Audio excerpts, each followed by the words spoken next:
Bien, entonces, Ahí ahí estamos. estamos. Bueno, entonces ahora sí saludamos de nuevo. Buenas noches a todos y a todas. Bueno, muchas gracias por estar participando en el Café 113 de ASAPMI, la Asociación Argentina de Prevención del Maltrato Infanto-Juvenil, que ustedes saben que es una actividad que sostenemos mes a mes y año a año desde hace más de 10 años a los fines de, bueno, fomentar el objetivo principal de la institución, que es la prevención del maltrato infanto-juvenil en sus diversas modalidades. Y bueno, con el espíritu justamente de poder conversar, reflexionar y también, muchas veces decimos, plantear los temas más dilemáticos, polémicos, todo aquello que después en la práctica también surge como interrogante y como, muchas veces como dificultad.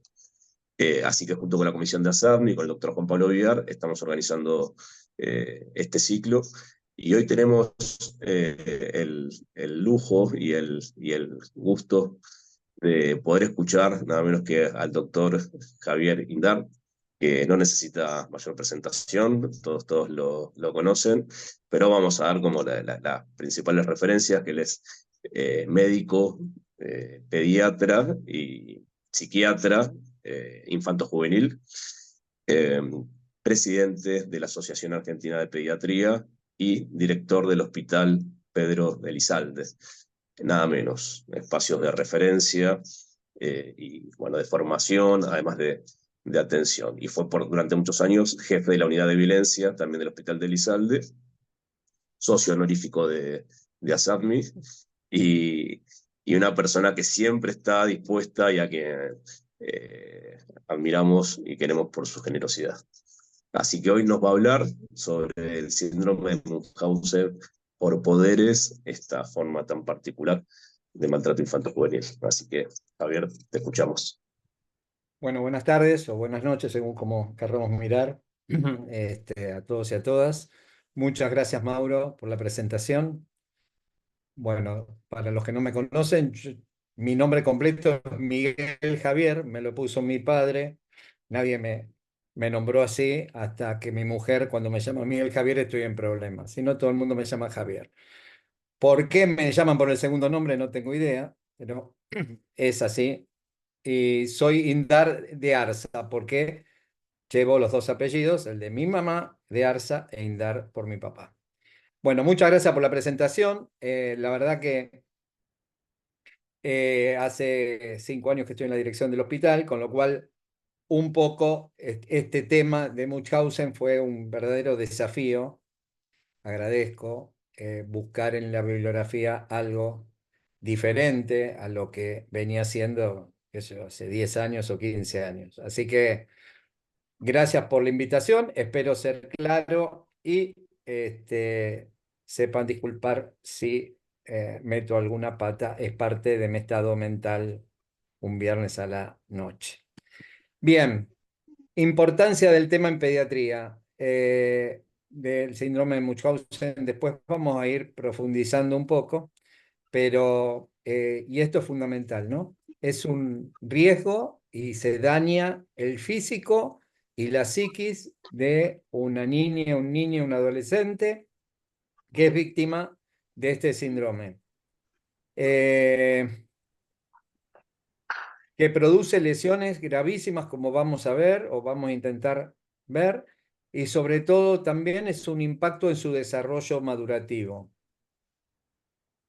Eh, un niño, una niña que se desarrolla en un ámbito sanitario la mayor parte del tiempo, es una persona que pierde la posibilidad de desarrollarse en ámbitos mucho más saludables, como pueden ser el educativo, el social, el recreativo.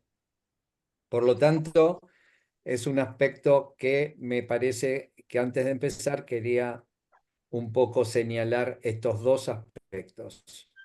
¿Qué es el síndrome de Munchausen por poderes? Bueno, lo primero que tenemos que ver, y perdón si todos ustedes saben, pero hay un síndrome de Munchausen clásico, que es un cuadro psiquiátrico en el cual una persona inventa, puede ser mujer, hombre o o de diversidad que inventa en su propio cuerpo enfermedades con el objetivo de ser sometido a diferentes estudios y diferentes análisis. Esto, como muchos cuadros psiquiátricos, se sacan o de la mitología o de la literatura. En este caso se saca de la literatura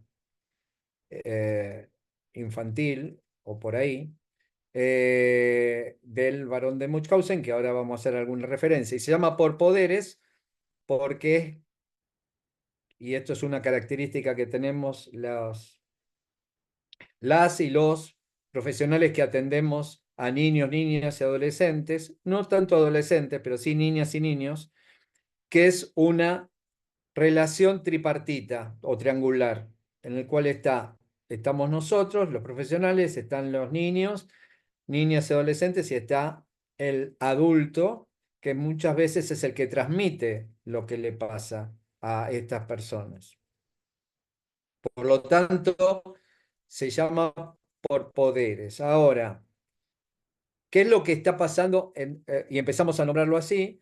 Lo cierto es que estamos en una perspectiva de derechos del niño, niña, adolescente. Estamos denominando algo que el adulto le hace al niño y no el daño del niño. Vamos a ir desarrollando lentamente cómo podemos definir este cuadro diciendo que la madre le ocasiona o el padre le ocasiona esto, pero que realmente es muchas veces un cuadro o de abuso físico, siempre de maltrato emocional, algunas veces de negligencia y pocas veces de abuso sexual. Historias, primeros casos documentados.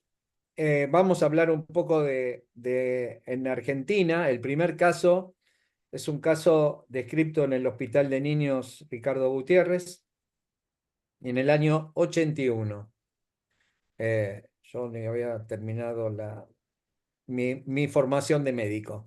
Y en el cual es una madre que inventa lesiones en la boca y que no podía tragar un chico de corta edad.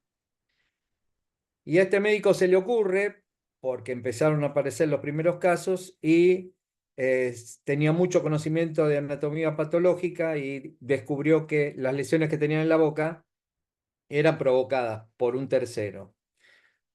No podía ser la misma víctima, por lo tanto, bueno, es el primer caso documentado.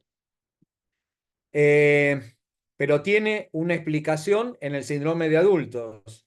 Y acá viene la primera descripción, en el año 1951. Richard Asher, que es un psiquiatra, eh, eh, alguien está abriendo o tengo eco, bien. Es un psiquiatra británico donde describe que se describe un síndrome común que la mayoría de los médicos ha visto, pero poco se ha escrito. El paciente es admitido con enfermedad aparente y su historia es en gran parte por falsedades y define tres tipos fundamentales. Uno, una persona que decía que tenía síntomas abdominales y entonces era sometido a laparotomías exploratorias. Otro que decía que tenía hemorragias y era muy histriónica, y otra, como muchas de las manifestaciones neurológicas, desmayo, convulsiones, estupor. Y fíjense cómo los denominaba, como antes se denominaba a los pacientes psiquiátricos, como diabólicos, como poseídos, ¿no? Es interesante. Y aparte, Richard Asher tiene una cualidad, que fue el primer suegro de Paul McCartney, cosa que debemos sacarnos el sombrero porque la verdad tuvo una hija que fue la primer pareja de Paul McCartney. Luego los Beatles y qué sé yo pasaron por otros lados, pero Richard Asher tiene en su haber esto. El Barón de Munchausen no es mitológico, fue un ser real, histriónico, que era de la nobleza alemana, Hieronymus Karl Friedrich Barón de Munchausen, y que a su vez se dedicó eh, a, a combatir, prestó servicios, rentado a la caballería rusa, bueno, y cuando volvió empezó a contar aventuras que eran muy interesantes, pero que eran extravagantes. Nada, si todos leyeron o alguno leyó Las aventuras del barón de Munchausen, realmente es inverosímil muchas de las cosas que dijo. Eh, Les muestro una sola de lo que hizo. Realicé un globo de dimensiones tan amplias con un hilo de seda agregado que excedería toda credibilidad. Cada mercancía y tejedores de Londres, Westminster y Stallfields han contribuido. Con este globo y mi onda realicé muchos trucos, como tomar una casa frente a la estación y colocar otra en su lugar, sin molestar a los habitantes. Como ustedes ven y se imaginan, esto fue extravagante. Cuando el centinela del castillo Windsor escuchó el reloj de San Paul a las 13 horas, fue a través de mi destreza que llevé este edificio esa noche. Bueno, y sigue siendo. Esto fue el hazmerreír de toda la comunidad y bueno, hizo que en el periódico que empezaban las primeras impresiones se hacían como pequeños informes de las aventuras de Munchausen. Lo toma un autor, Jasper, y hace la publicación del el libro.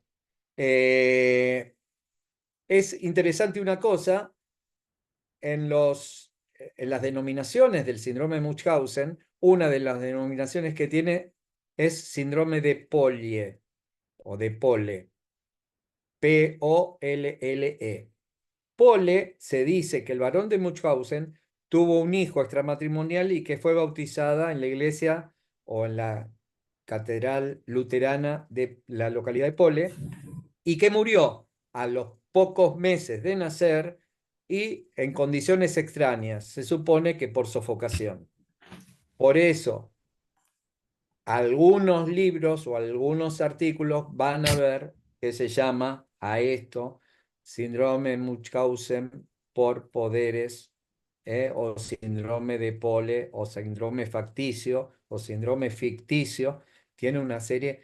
Y actualmente se llama para los británicos enfermedad inducida y fabricada, o fabricada por cuidadores. Esta es las denominaciones que puede tener. Bueno, acá está llevado al cine. Eh, y bueno, y mostró, fíjense, esto fue en el año 51. En el año 77, eh, Roy Meadow, también británico, habló de dos casos de enfermedad fabricada en niños que dio como resultado repetidas admisiones en el hospital, muchas pruebas invasivas y la muerte de uno con infecciones urinarias sin explicación, y otro, un cuadro de hipernatremia inexplicable y recurrente. O sea, le daba sal, generaba una concentración de sodio, que nosotros los médicos ponemos todos términos raros, ponemos como hipernatremia, y esa hipernatremia es tóxico cuando los niveles tanto de los electrolitos, del sodio, del potasio, del calcio, exceden los valores normales, pueden dar manifestaciones inclusive mortales. Bueno, y en este caso fue el caso de fallecimiento que le hicieron la autopsia posterior.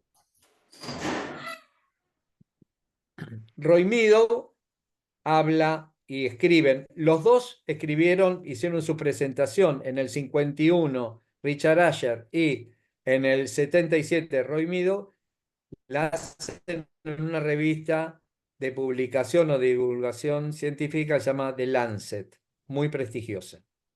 Y escribe Roy Meadow, síndrome de Munchausen por poderes, los territorios del interior del abuso infantil.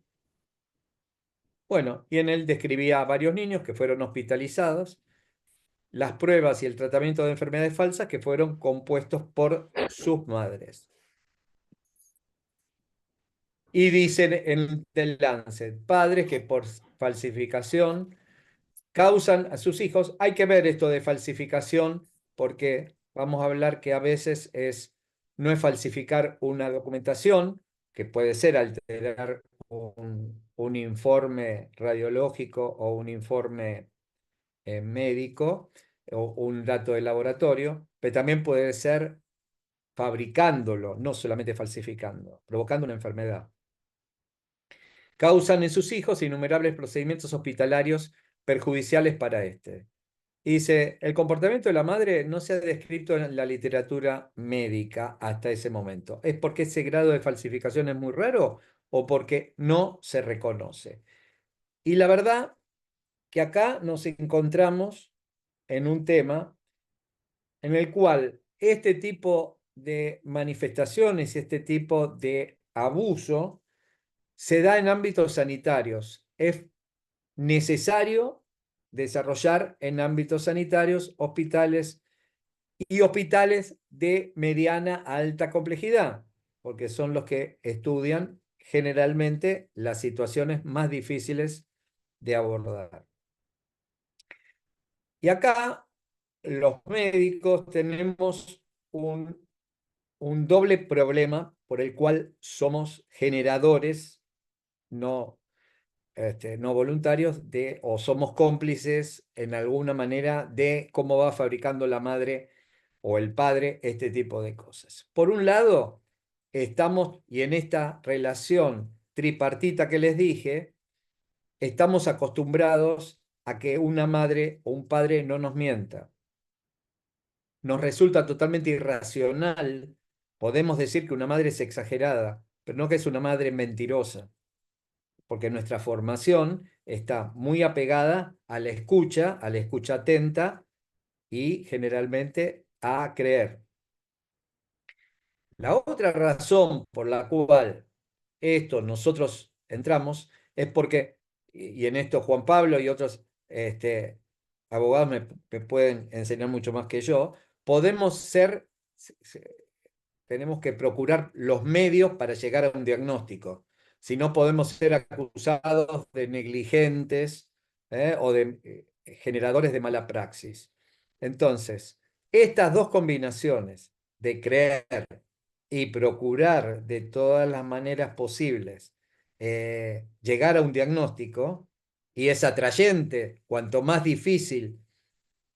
Y si hacemos un comentario entre nosotros los médicos, si hacemos juntas y ateneos, vamos a darnos cuenta que ninguno de los cuadros, por lo más complejos que sean, ninguno nos cierra, porque generalmente es porque están inventando y están fabulando permanentemente, hace que esta situación sea extremadamente difícil. Bueno, entonces, ¿qué es el síndrome de Munchausen por poderes? Se corrió un poco el título, pero es un cuadro en el que una persona, usualmente, y más del 90%, está chequeado, fabrica o inventa síntomas en perjuicio de su hijo, de tres maneras diferentes. O refiriendo una historia errónea. Les voy a contar que mi primer síndrome de Munchausen fue cuando yo estaba haciendo la residencia y atendía, en el año 86, atendía a una madre que venía al consultorio y me decía que su hijo tenía fiebre.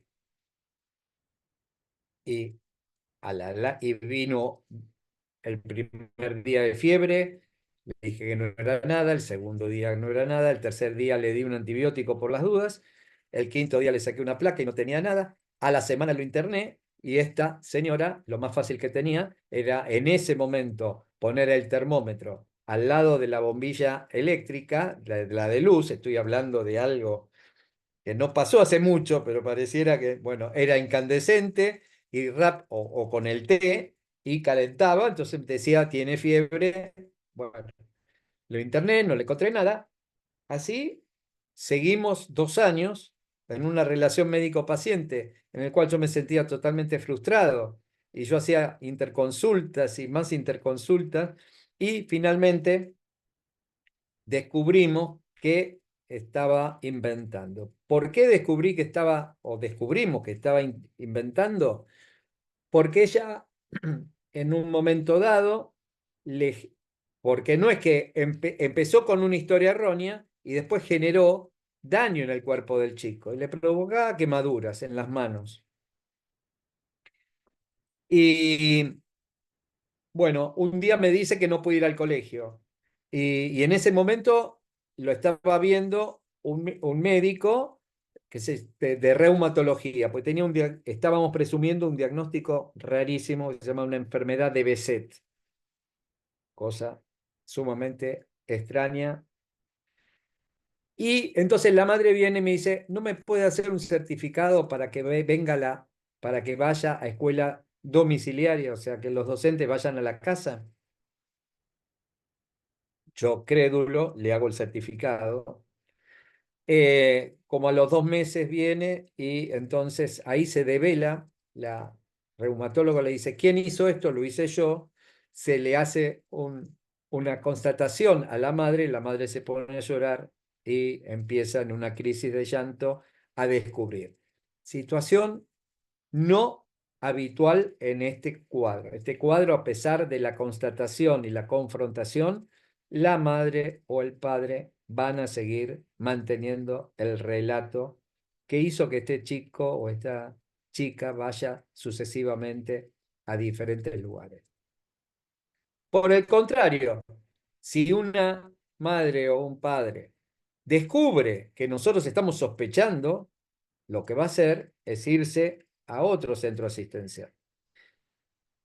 Y ahí nos encontramos, algo que llama la atención, es una madre muy predispuesta a una serie de entrevistas y que trae muy ordenadamente todos los análisis que se le hizo a su hijo, en folios, en lo que sea. Entonces es muy ordenada respecto de esto. Bueno, nosotros en psiquiatría usamos el manual de estadísticas de enfermedades mentales y es interesante, ¿no? Pasamos por el DSM-1, DSM-2, bueno, ahora estamos en el DSM-5, que es del 2014. Y fíjense lo que dice, no está el síndrome de Munchausen, sino que se llama trastorno facticio aplicado a otro. Antes, trastorno ficticio del prójimo. Falsificación de signos o síntomas físicos o psicológicos, o inducción de lesión de enfermedad en otro asociado a un engaño identificado. Ojalá que sea identificado, pues queda más claro. Dice el otro punto, el individuo presenta a otro frente a los demás como enfermo, incapacitado o lesionado. El comportamiento engañoso es evidente incluso en ausencia de recompensa externa obvia. Esta es la gran diferencia entre el síndrome de Munchausen por poderes y la simulación. En la simulación hay una recompensa externa bien obvia. En el síndrome de Munchausen no sabemos bien y las recompensas está todavía en debate psiquiátrico, por qué, qué busca, pero aparentemente la madre o el padre buscaría ser observados, ser reconocidos, encuentran fascinante el mundo sanitario y bueno, buscarían algo de esto. El comportamiento nos explica mejor por otro trastorno mental, trastorno psicótico delirante. Si una madre es psicótica o delirante, no es un síndrome de Munchausen, sino será el cuadro delirante o el trastorno psicótico que tiene la madre. Y fíjense lo que dice finalmente. El diagnóstico se aplica al autor, no a la víctima. Especificar si es un episodio único o si son episodios recurrentes. En el DSM-5, que es este, también se habla del trastorno facticio aplicado a otro y dentro de las víctimas consideran que pueden ser animales, cosa que no busqué en la bibliografía, pero aparentemente habría dentro de este trastorno de los adultos una aplicación, un trastorno ficticio aplicado a animales. Bueno, y ahí empezamos con estadísticas nada, busqué alguna, Donna Rosenberg, ella hace una recopilación, fíjense, de los años, ¿eh? Habíamos hablado que en el año 1971 aparece la descripción, sin embargo, ella retrospectivamente empieza a buscar historias y encuentra 117 casos desde el año 66. Y habla que el tiempo medio del inicio al diagnóstico fueron de 15 meses, o sea, 15 meses se tardó en promedio de todos los casos. Por supuesto que hubo casos que se descubrió antes y casos que se descubrieron después, pero fueron 1 año y 3 meses. Fíjense la duración de este cuadro y lo que cuesta diagnosticarlo. A largo plazo, 9% de mortalidad. ¿Mm? Y lo más importante, o aparte de la mortalidad, ¿por qué? Porque una de las causas por las cuales se produce o se inventa la enfermedad es sofocando. ¿Qué se llama sofocación? Es cuando se le tapa las fosas nasales y la boca para que pueda respirar. Entonces el chico se presenta cianótico y una vez que está cianótica, la madre o el padre la reanima y puede ir con todas estas manifestaciones, diciendo que de golpe se puso azul, que lo reanimó, etc. A veces estos cuadros por X motivo no pueden manejar esto y a veces fallecen. 9% de mortalidad. Más del 8% había morbilidad grave en todas las muertes en niños menores de 3 años. ¿Mm? Y acá están las causas. La sofocación, hemorragias, convulsiones o diarrea. Y fíjense lo difícil que es diagnosticar esto y tomar decisiones. El 20% habían sido enviados a la casa después de la confrontación y vueltos a estar en contacto con sus victimarios. Y esto pasa aún hoy en día. Bueno, entonces lo que habría que diferenciar es, una cosa es la sospecha de estos cuadros y otra cosa es cómo arribamos al diagnóstico. Y son cosas que si bien parecen parecidas, son bastante diferentes. Las condiciones clínicas que nos llegan a la sospecha, bueno, las enfermedades que son desconcertantes e inexplicables. Entre nosotros hacemos ateneos y aún médicos con experiencia dicen nunca he visto nada como esto, o no responde al tratamiento, o presenta un curso atípico a la enfermedad. Y una cosa importante que va a ayudar al diagnóstico es que se manifiesta solo en presencia de la madre. Lo que pasa para que arribar a esto, ya le digo, lleva un proceso bastante largo, como mostramos en la estadística previa. Exámenes de laboratorio. Bueno, los resultados son altamente inusuales, a veces incompatibles, como modifican agregándole agua a un análisis de sangre, para poner un ejemplo. Entonces, es que tiene niveles tan bajos de algún dato que es incompatible con la vida, discrepantes con la historia, e incompatible entre el examen de laboratorio con las manifestaciones clínicas que producen estos cuadros. Aprovecho un poco, y para no hacerlo monótono, porque si no esto se va a hacer largo, que si alguien quiere hacer una pregunta me interrumpe o ustedes me dicen algo, los coordinadores ahí presentes. Bien.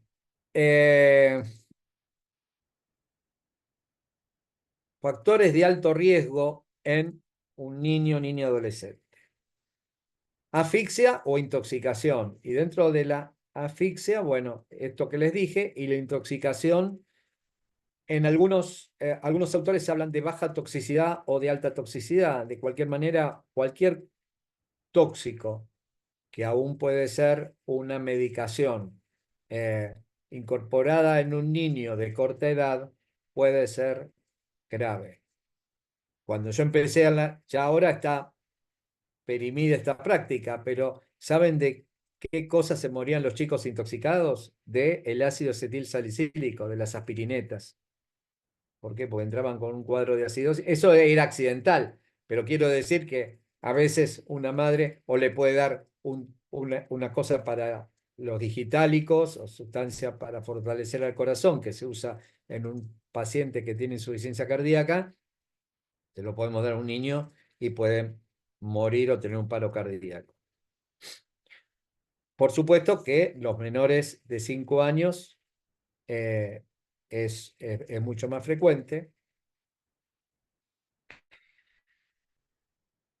He visto, y hay algunos casos en Argentina, recuerdo un caso cercano a Necochea, que hubo una madre tuvo 3 hijos muertos y al cuarto hicieron la autopsia y encontraron que habían sido intoxicados los 4. La falta de reconocimiento por parte de quien lo cause, madre o cuidador, es un factor de riesgo enorme, porque el reconocimiento en estas cosas, como muchas otras de salud mental, es parte del tratamiento o el inicio. No podemos trabajar sobre algo que no se reconoce.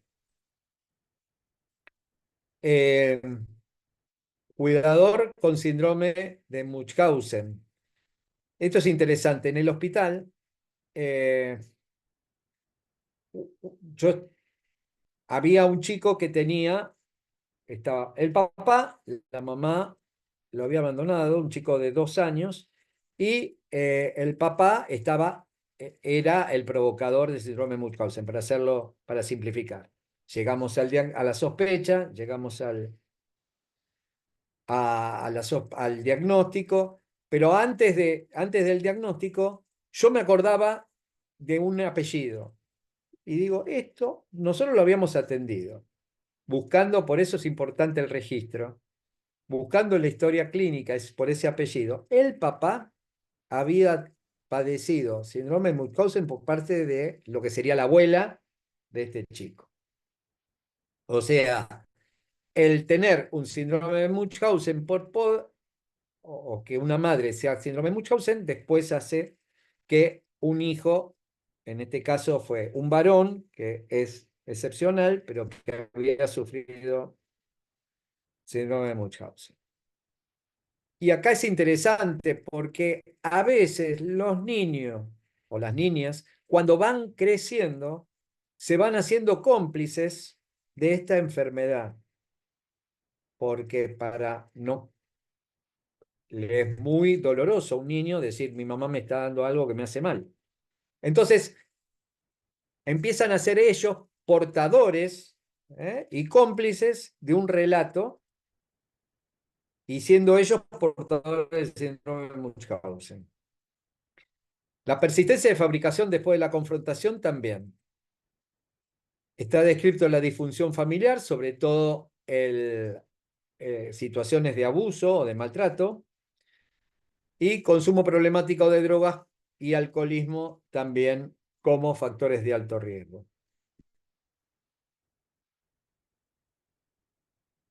Otro estudio, fíjense los años, ahora les voy a traer datos más actualizados, pero Rosenberg en el año 87, 25% de los casos eran de simulación. Estaban simulando, y ahí dentro de la simulación es una historia o provocar la apnea. 72% ocurren en el hospital, o sea que la mayoría de los casos ocurren. 50% de los casos de producción de enfermedad en inducción, una cosa es simulación y otra cosa es inducción, es darle algo a un paciente para provocarle un daño. El 95% se le daba en el hospital. Y los episodios de apnea inducida por asfixia, 2 casos identificados por vigilancia por video. No sé si vieron alguno, ver algún video de YouTube y dice el FBI investiga y ve en circuitos cerrados las terapias intensivas y ven cuando un padre o una madre sofoca al niño y llama después a los médicos. Hacer un diagnóstico para inculpar a alguien, exponiendo a un niño, niña o adolescente a un maltrato, es algo no ético. ¿Por qué? Porque por una prueba no voy a exponer a un daño. ¿Cómo puedo medir el daño? Viendo en una cámara. ¿Cuánto tiempo puede estar una persona en apnea para generarle un paro? ¿Se entiende esto? Porque es fundamental. Nosotros no estamos de acuerdo en usar el video para tratar de encontrar culpable a una madre o a un padre. Es un tema que los americanos y los británicos lo usan. Yo estoy diciendo los motivos por los cuales llegamos al diagnóstico por otra vía, que es la exclusión del cuidador. Tema para después charlar si quieren. Bueno, este autor en el 92, enfermedades inducidas o enfermedades por alguien que cumple el rol parental, son persistentes, frecuente presentación de un niño para evaluación médica y la atención a menudo resultan en una serie de procedimientos médicos. La negación del conocimiento del autor por cuanto a de la etiología de la enfermedad del niño y disminuyen o desaparecen cuando el niño se separa del autor.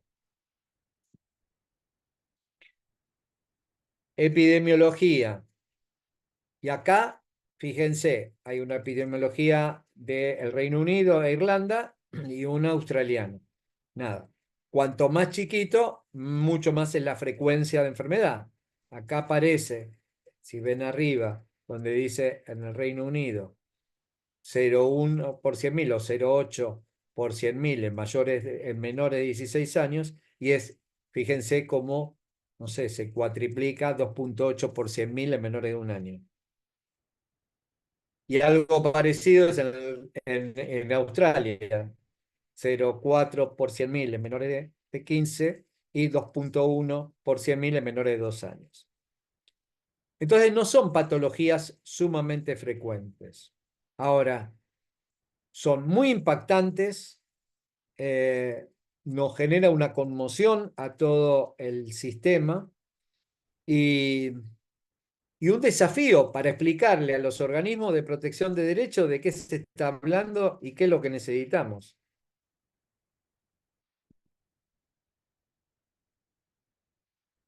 Les estaba hablando de lo que era la relación médico-paciente en pediatría y le hablaba de un triángulo, ¿verdad? Bueno, acá habría un rango para entender un poquito más el síndrome de Munchausen. Si nosotros tenemos esta línea continua y decimos que acá hay en el medio hay un acuerdo entre la necesidad del adulto de necesitar atención y lo que piensa el médico sobre eso. Por ejemplo, viene un chico hoy a la guardia, está con fiebre y encontramos que tiene una neumonía. Hay un rango normal en el cual una madre está atenta o tiene bronquiolitis o alguna, no pongamos una neumonía porque es algo un poco más importante, pero digo, o tiene una dificultad respiratoria o tiene una tos. Bueno, y acá tenemos un rango normal, que hay un acuerdo entre el paciente y el profesional sobre la conducta que necesita ese chico. Ese chico necesita estar en una guardia para descartar que tenga alguna enfermedad. Hacia la izquierda, ustedes ven que hay una necesidad de atención médica, pero que la madre no responde a esa necesidad y lo lleva gravemente enfermo, que es la negligencia. O un paciente que es abandonado o que por mucho tiempo no va a hacerse una consulta y es la negligencia clásica. O puede ser una madre que aparentemente sea apática y no llegue al grado de la negligencia.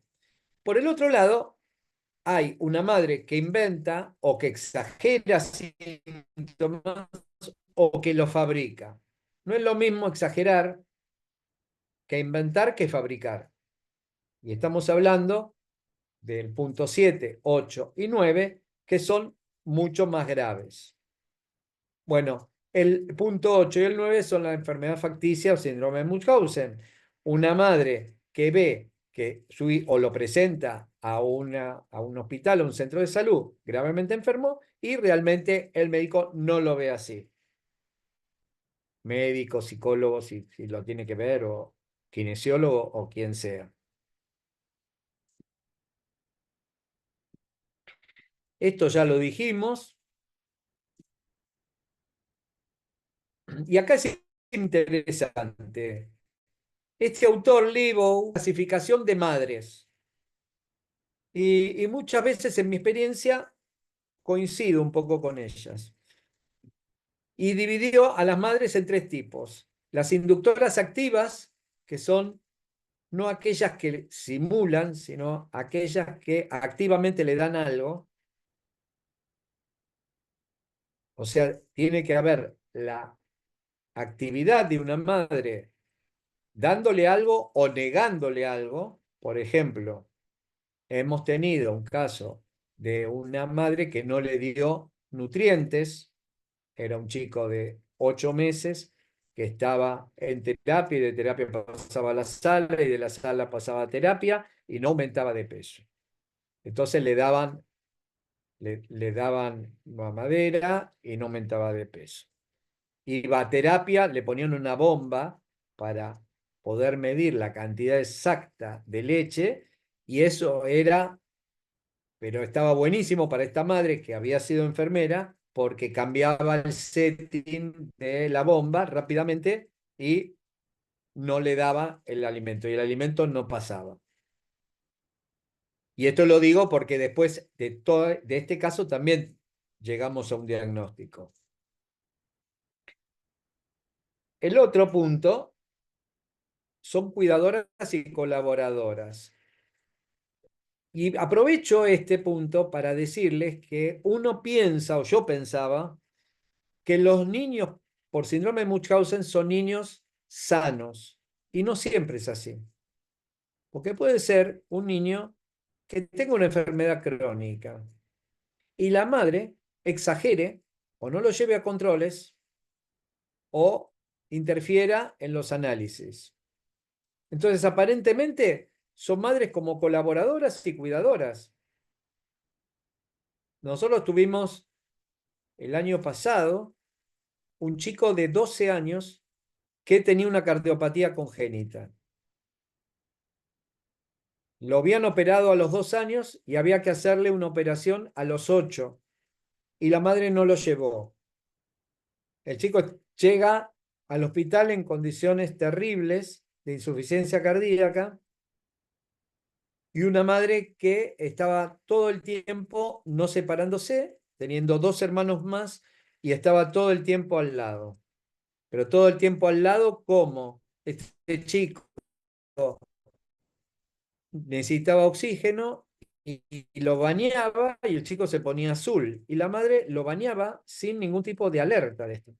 Bueno, este chico, finalmente separamos a la madre y, bueno, tuvo un final feo porque lamentablemente él quiso, a pesar de la edad que tenía, quiso corregirse la cardiopatía y a pesar de que le dijimos eh, los riesgos que tenía, fue ante un juez, le dijo que quería operarse y falleció.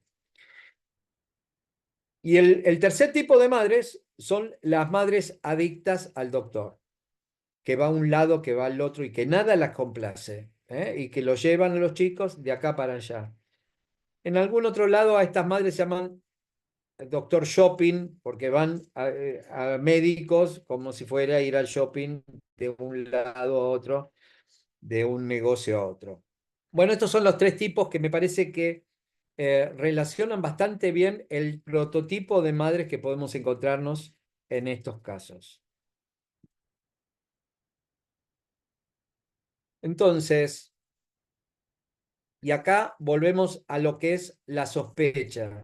Enfermedad recurrente o persistente, discrepancia entre el relato y los análisis, síntomas que desaparecen cuando la madre se separa, síntomas inusuales, inexplicables o nunca vistos, fracaso a la respuesta terapéutica, uno le propone una respuesta que se da en la gran mayoría de los casos y no funciona. Este es otro punto muy importante. Padres o quienes provocan esto, poco preocupados por el estado del niño, que aceptan la larga evolución y que nos están estimulando, porque yo decía con este primer caso que tuve cuando era residente, ¿por qué no se va con otro? ¿Por qué no se va con otro médico? ¿Por qué no se va a otro lado? No, no se iba porque justamente yo le estaba haciendo parte de la enfermedad que estaba tratando de generar. Ingresos y estudios repetidos sin que se llegue nunca a un diagnóstico concreto. Hola, profe. Padres que perdón, ¿qué? Bueno, padres que aceptan múltiples estudios o exploraciones, incluso intervenciones quirúrgicas. En este caso les voy a contar que tuvimos a una chica que era de otra nacionalidad, que tenía 10 años. La madre había venido acá, de muy buen medio, para estudiar medicina. Y entonces esta niña empieza con vómitos, y la operamos en el hospital pensando que podía tener una apendicitis.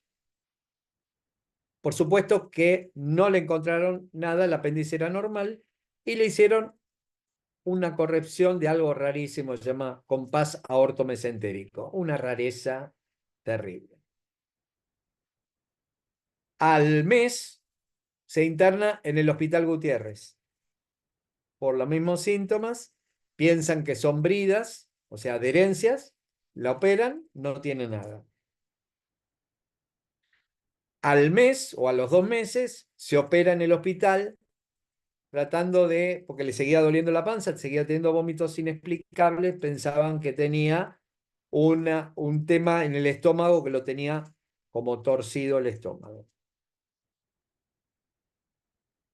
Y es el Gutiérrez el que nos llama a la unidad de violencia familiar y nos dice, miren que tuvimos un paciente que ahora sé que está en el hospital de ustedes, que con estas características, sospechamos esto. Hasta ese momento, 3 operaciones, ninguna habían pedido la intervención de violencia familiar. Cuando vamos a la sala, ese mismo día, nos encontramos que había sufrido una 4ª operación y que no le encontraban nada.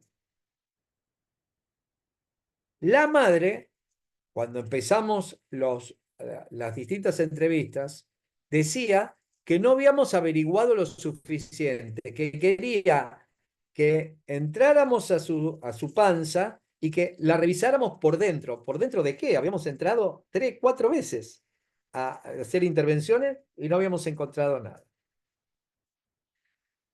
Bueno, es muy interesante, es un caso que salió muy bien, porque parte del diagnóstico es separar de alguna manera el vínculo entre la madre o cuidador y esta niña, cosa que hicimos, y cuando hicimos, esto es progresivo, y fuimos generando primero un acompañante. El acompañante 24 horas es un servicio, es alguien que no tiene primaria y secundaria, pero hasta ahí. Pero lo importante es que no se separa, o la indicación es que no se separe. Por supuesto que hay 3 cuidadoras por día, bueno. Pero lo importante es que no se puede separar en ningún momento, inclusive si va al baño, tiene que acompañarlo si va la madre. Bueno, nos fue diciendo un montón de cosas que estaba haciendo. Esta chica iba al baño y vomitaba. Bueno, sacamos a esta niña, o sacamos a esta madre de esta niña. Imagínense el miedo que nosotros teníamos, porque no estábamos seguros. El diagnóstico después viene, pero para eso, para llegar al diagnóstico, tenemos que hacer que la madre no esté en contacto. Y cuando finalmente la separamos, la chica tiene una semana con vómitos, vómitos, vómitos, vómitos. Decíamos, bueno, nos equivocamos. No, empezamos a hacer una estrategia ella agarraba, iba hasta donde estaban los residentes y dice, tengo ganas de vomitar, y vomitaba. Nosotros le dijimos, no, eso no. Si vos tenés ganas de vomitar, vas a tu baño y vomitas. Bueno, fue mejorando, mejorando, mejorando. Finalmente esta chica, después de estar 2 años en un hogar, se fue a su lugar de residencia, está con su abuela, está bien, está perfecta. Pero bueno, ponen a cuestionar un montón de procedimientos y no estamos totalmente seguros hasta que uno no hace todo esto. O sea que el diagnóstico médico es un caso insólito y que el médico diga no tiene, nunca he visto un caso parecido, y discrepancia entre la anamnesis y la exploración clínica analítica. Bueno, el,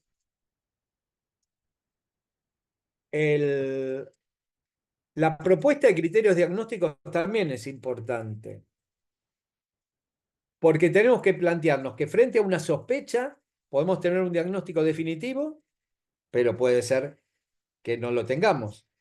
Entonces, el diagnóstico definitivo es decir, bueno, es un síndrome de Munchausen, ¿por qué? Nos ha pasado. Hemos visto a la madre cuando sofocaba al niño en una terapia. Nos ha pasado. No porque la filmamos, sino porque la vimos. O porque la vio alguien, algún profesional. Le estaban haciendo un estudio y vieron cuando la madre lo sofocaba o cuando la madre le daba algo. Eso es un diagnóstico por inclusión. Encontramos a la madre, a la cuidadora, en la situación activa de darle algo que le genera daño al hijo. O por exclusión, que es lo que les estoy diciendo. Cuando ya tenemos elementos más que suficientes, cuando ponemos a alguien que interfiere en el vínculo y vemos cómo es el vínculo más en la intimidad, bueno, pedimos la exclusión y una vez excluida tenemos el diagnóstico. Posible diagnóstico, decir, no encontramos el elemento, porque también nos tenemos que permitir esto, que a pesar de haberla separado, todavía persisten las dudas. Y bueno, o la mandaremos a terapia, o la mandaremos a algún tipo de dispositivo, o le diremos al organismo de protección de derechos que siga de cerca el seguimiento. El otro punto es que haya una determinación inconclusa, que la madre se fue. Nosotros tenemos una chica que venía de Bahía Blanca y se fue. Y se fue y no la pudimos lograr, no la pudimos agarrar porque cuando se dio cuenta, se fue. Bueno, es una determinación inconclusa. Sospechábamos, pero no pudimos hacer el abordaje. Y definitivamente se excluye el diagnóstico porque se explica mejor por otra característica que tiene la madre o el padre.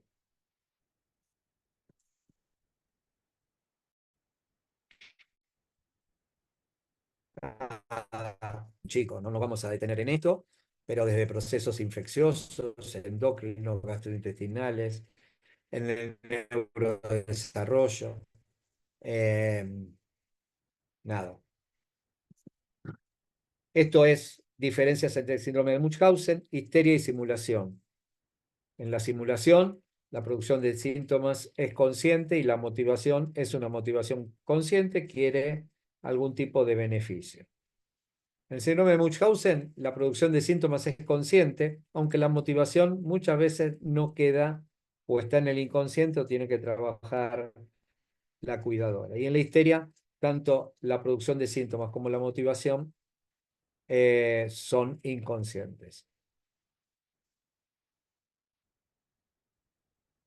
Esto es lo último que encontré que me parece importante, que es algo que está haciendo, que hizo un artículo que hizo la Universidad de Harvard. Y fíjense lo que dice: el síndrome de Munchausen es bien conocido por los médicos, pero ahora se desaconseja su uso en favor de otros términos para poner énfasis en las víctimas. Igual es tan impactante que vamos a seguir llamando síndrome de Munchausen o síndrome de simulación, pero quiero decir que ya a nivel internacional están tratando de cambiar este tipo de denominación. El estudio este que les estoy mostrando tiene por objetivo determinar las características más comunes de los perpetradores. Y que el diagnóstico del perpetrador recibe el diagnóstico de trastorno facticio impuesto a otros. Pero fíjense qué características. Casi todos los perpetradores en un estudio de 108 artículos, incluidos 81 informes científica, muy reconocida para nosotros en los últimos 15 años, y 1% mujeres. En el 1% coincidían mujeres y hombres, y en el 7% no denunciados, el género del agresor. En el 28% tenía el agresor un diagnóstico psiquiátrico. Tenía depresión en el 9%, trastorno ficticio provocado a él un 10%, trastorno de personalidad un 7%. Y el 36% hubo situaciones de conflicto familiar. El 17% trabajaban en el sector sanitario, tenían conocimientos médicos avanzados y conocen cómo nos manejamos. Y el tipo más común es la inducción, o sea, darle algo. Sin embargo, el 15% de los casos tuvo algún tipo de falsificación. Bueno, los resultados más comunes, ¿qué pasó después del diagnóstico? Hubo separación en el 37%, no en el 100%, yo pensaba que iba a ser más alto. No hubo ningún seguimiento en el 22%. Hubo prisión en el 14%, que debe estar relacionado con la muerte de la víctima, que es un 12%. El tratamiento del perpetrador un 10%, continuaron viviendo juntos un 4% y suicidio del agresor en un 1%. Pero fíjense lo que dice finalmente. La recurrencia estuvo presente en más de 3/4 partes de los casos. Es altísima la recurrencia si no hacemos la separación. No sé si vieron la que está a la derecha es la víctima. Bueno, esto de víctima y victimario, ¿no? La hija adolescente de Gypsy Rose, que fue sometida, esta es Gypsy Rose a la izquierda con su mamá, que es Dee Blanchard, que finalmente Gypsy Rose se pone de novio o se pone en pareja con una persona que se vincula por internet y planea, y finalmente esta persona mata a la madre. Ahí se descubre toda la, si ustedes lo pueden ver, está, inclusive hay una serie después de esto, que no la vi la serie, pero ya me alcanzó solamente con el caso de estas cosas. O sea que son cosas que pasan y cuanto más crónicas son más graves. Y este es un caso de Cathy Bush. La mamá era odontóloga y Cathy Bush fue sometida a 200 intervenciones. 200 intervenciones. Por supuesto que fue encontrada culpable porque un médico y un fiscal vieron toda la historia clínica y empezaron a ver que había datos incompatibles, inclusive en los datos del laboratorio, y esta mamá estuvo 5 años presa. Pero no es lo más común de todo esto. Cuando estuve buscando, es interesante que hay un síndrome de Munchausen y embarazo, que no lo sabía, y hay 2 o 3 casos. Acá se presenta, ahí está, si quieren después está la bibliografía, se presenta una mujer de 44 años que durante 2 décadas autoindujo el parto de cada uno de sus 5 embarazos. Se ponía, o sea, agujas y precipitaba el parto, rompiendo su propio saco en diferentes dispositivos. Trabajaba como enfermera, todos los partos fueron prematuros que llevaron a la muerte de uno, tratamiento de cuidados intensivos neonatales para 2, y uno de los sobrevivientes tuvo lo que se llama encefalopatía hipóxico-isquémica con parálisis cerebral. Luego de esto siguió y descubren, la señora realizó, se pinchaba las venas para forzar que estaba en un cuadro de anemia, y la ven en el office de enfermería haciéndose todo esto, y después fueron para atrás y vieron toda esta historia de sus 5 embarazos con partos precipitados. El otro es una gestante de 30 años que fue derivada con 38, 37 semanas de gestación por retraso de crecimiento fetal grave. Y había informes ecográficos que llevaba la madre de una clínica a otra, pero donde alteraba la edad gestacional. Entonces, supónganse, un embarazo de 10 semanas, ella alteraba y lo ponía como era de 18 semanas, por lo tanto daba que había un retraso de crecimiento uterino.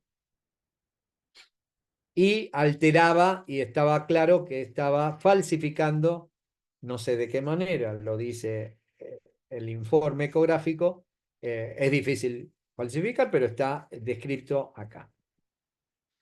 Entonces, hay enfermedad de Munchausen en el embarazo también. Y lo otro, que cada vez, bueno, en algún momento hablamos con Juan Pablo de esto, a pesar de la reducción reciente en el número de infantes que mueren repentinamente, muerte súbita, existe todavía un número de ellas que las estadísticas vitales del Ministerio de Salud, el año, creo que las cifras no las tengo acá, pero del 2021, hay 500 muertes de menores de 1 año que ocurren en la casa, sin que haya una evaluación. Algunos habrán sido por alguna enfermedad genuina, pero el síndrome de Munchausen tiene que ser por descarte. Sí, pero la muerte súbita tiene que ser por descarte, a partir de una autopsia, de un análisis de la escena donde ocurrió fallecimiento. ¿Y por qué es esto? Porque también para darle una orientación y un asesoramiento a la familia sobre los próximos embarazos o recién nacidos. Y a su vez, la muerte súbita que dice acá Meadow, que fue, acuérdense, lo que les dije, el primero que describió el síndrome de muerte de Munchausen por poderes, dice: el término de muerte súbita infantil requiere revisión. Entonces, ojalá que en algún momento se logre una ley para que, así como aparece una autopsia y toda persona que muere en la calle va a autopsia, se pueda hacer esto en menores de 1 año seguro. Y si logramos menores de 2, mejor.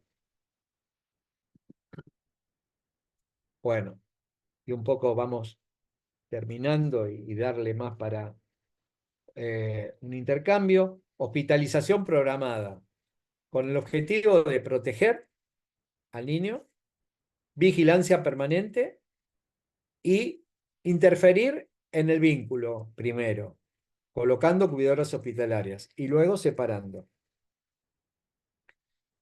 Denunciar la sospecha ante defensorías, evaluar el medio donde va a permanecer el niño, investigar si existe comorbilidad en los padres, evaluación psiquiátrica si hace falta, y vigilancia si hay otros niños en el ambiente o en el hogar. Psiquiatría puede ser útil, pero no necesariamente es algo fundamental, y la confrontación debe ser cuidadosamente planificada. ¿Cómo es esto? Hemos tenido que planificar de una manera que la madre no se lleve al niño, entonces poner un seguridad o decirle, pero todo esto lleva a veces ilustrar a las personas que tienen que tomar una decisión legal sobre la gravedad de estos casos. Y en general, con esto de la confrontación, lo que aparece es la negación absoluta de engaño y raramente alivio a aceptar que es una rareza. ¿Esto qué es? Sí. Bueno, esto es un poco para resumir lo que hicieron 2 psicólogas del servicio. Y entonces ponen que la compleja tarea de los médicos pediatras para arribar al diagnóstico y esto que les dije antes, somos sometidos al engaño, por lo tanto, es difícil, es necesario para salir de esta dificultad que tenemos en nuestra disciplina, a la articulación con otras disciplinas, trabajo social, psicología mínimamente, y a la hora del diagnóstico, la exclusión de la madre, tratamiento y seguimiento del paciente. También es importante la desmitificación de la creencia social y cultural sobre la capacidad innata de las madres para cuidar a sus hijos. Esto se da en la mayoría de las madres, pero no necesariamente es universal. Y acá les dice que el trabajo del 2001 al 2017 en un hospital público que viene a ser el Elizalde, 54 casos, arrojó 24 confirmados. O sea que hubo un montón que se sospecharon y no se arribó al diagnóstico. O porque se fueron, o quedó inconcluso, o se descartó. En los resultados arrojó de estos 24, 23 eran madres. Coincide un poco con lo que le dije antes. Y un solo el padre que vino, lo que les dije que era síndrome, había padecido un síndrome de Munchausen. La experiencia con pacientes víctimas de este tipo de maltrato confirma que en algunos casos los niños y niñas llegan a púberes y adolescentes y quieren participar de este tipo de patología y arriban a la adultez siendo ellos mismos los portadores del síndrome y pudiendo ejercerlo sobre otros. El obstáculo que se presenta con los servicios de protección de derechos, que en ocasión, o juzgados, que en ocasiones no poseen el conocimiento de esta práctica referida. Y también el tomar una medida de exclusión a veces también los confronta a ellos en un terreno que no es tan, o sea que hay que documentar muy bien esto para que suceda. La minimización de la justicia, de la intencionalidad, del daño físico y psíquico provocado por el agresor, lo pone en un peligro de vida. Y bueno, la indagación siempre sobre datos ocultos de la madre es algo complicado. Pueden tener trastornos graves de la personalidad y se dice clásicamente que de los trastornos de la personalidad es el trastorno borderline. Decir dos cosas de esto, que el trastorno borderline de la personalidad es el más común de los trastornos y necesariamente ser portador de este tipo de trastorno de personalidad no lo hace que va a ser una provocadora o una victimaria de este tipo de cosas.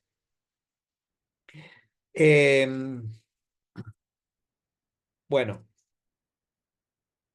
conclusiones, es una situación médica, no es un trastorno psiquiátrico, o es una enfermedad en que un autor ha inventado o fabricado. Todos los expertos ahora coinciden en que el término debe ser abandonado y se debe tratar como cualquier otro caso de maltrato infantil, maltrato físico, sexual, emocional o negligencia. Ahora yo les digo, así como les digo esto, seguimos nombrando síndrome de Munchausen o síndrome de simulación. Entonces, dejamos acá preguntas y respuestas si las hay, y ahí está mi mail, y agradecer con la tranquilidad que dejaron desarrollar este tema. Muchas gracias. Bueno, muchas gracias a vos, Javier, por tu exposición. Tenemos varias preguntas y comentarios. Juan Pablo, vos no sé si te puedes desmutear directamente, si vos querés comentar. Hola Javier, bueno, antes que nada, muchas gracias. Voy a empezar por el tema de atrás para adelante con algunas pinceladas, muchas cosas que quería o comentar o preguntar. La primera es un problema que es creciente en general con el maltrato infanto-juvenil, que es el tema de los organismos de protección de derechos.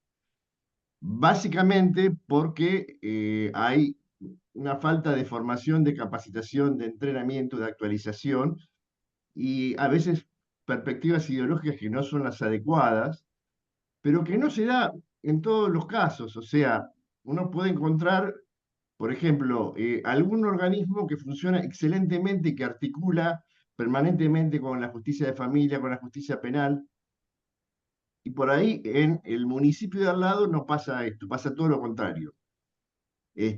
Sabemos que ahora la situación es más grave porque no se llegan a veces a cubrir los cargos, pero aparte hay un tema que es central, y esto es para todos los organismos de protección de derechos, que es que no tienen en sus equipos un médico pediatra. Y cuando los tienen, en los casos que lo tienen, es mucho lo que pueden aportar, muchísimo. Ellos dirán, bueno, será una cuestión de salud, pero el pediatra, digamos, sin, digamos, desconsiderar al resto de los profesionales que intervenimos en estos casos, el pediatra tiene una función central, claramente central en estos temas y claramente en este subtipo. En mi experiencia, la primera vez que me consultaron por un tema fue de un hospital privado conocido, hace 25 años de esto, y bueno, fui a un Ateneo, en el Ateneo se presentó, era un niño que había pasado, en ese momento el HIV era mortal, ¿no? Había pasado por 20 y pico exámenes de HIV y había una historia clínica y había un grupo de médicos que sustentaban que era un síndrome de Munchausen porque encuadraba en lo que decía la bibliografía, y otros que por el contrario defendían a capa y espada a la madre. Bueno, mi consejo como abogado, lo único que podía decir es, manden a la justicia. En todo caso, será la justicia que investigue. Ustedes en todo caso diagnostiquen, pero si hay una duda, si consideran que pasa por una evaluación de riesgo, esto es antes de la ley 26.061, la época de la protección de personas, etcétera, etcétera, vayan, donde no había organismo de protección de la infancia, vayan a, en ese entonces, asesoría de menores incapaces, ¿sí? Por ahí, en esa época. La otra cuestión es, en el último tiempo, como contrapartida, uno ve por ahí algunos diagnósticos donde más pintan como inhabilidad parental o incluso negligencias. Y en algún caso me tocó intervenir en situaciones donde un padre en un conflicto parental muy serio demandó a la madre, la denunció por violencia, diciendo, y pidió la tenencia de los hijos en ese momento, antes, era hace muchísimos años también. Creo que intervino el equipo de Elizalde.